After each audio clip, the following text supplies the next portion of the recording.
আসসালামু আলাইকুম ওয়া রাহমাতুল্লাহি ওয়া বারাকাতুহু। ভালো বন্ধুরা, আজকের কোরআনুল কারীমের মধ্য থেকে একটি সূরা, যে সূরাটির নাম সূরা আরাফ। এই সূরা আরাফের ফজিলত সম্পর্কে আলোচনা করব ইনশাআল্লাহ।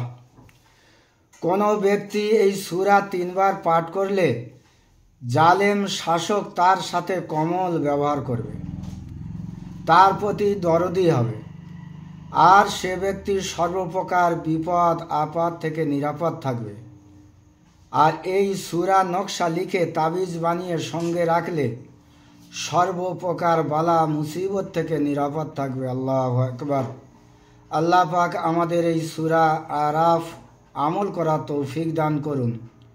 মাত্র 3 বার শাসক জালেম কোনো বিচার যখন আসবে, অত্যাচারী বিচারক হলে সেই অত্যাচারীর বিচারকের মন যাতে কোমল হয়, নরম হয়, তার প্রতি সদয় হয়, সেই নিয়ত করে 3 বার এই সূরাটি পাঠ করবে ইনশাআল্লাহ, এবং আল্লাহর দরবারে দোয়া করবে আল্লাহ এই সূরার ওসিলা করে শাসক জালেম বিচারক আমার প্রতি সদয় হোক। আল্লাহ পাক ইনশাআল্লাহ এই সূরার ওসিলায় সেই শাসকগণ এবং বিচারকগণ কোমল হৃদয় এবং তার প্রতি আকৃষ্ট হয়ে যাবে। আল্লাহ পাক আমাদের আমল করা তৌফিক দান করুন। আল্লাহুম্মা আমিন।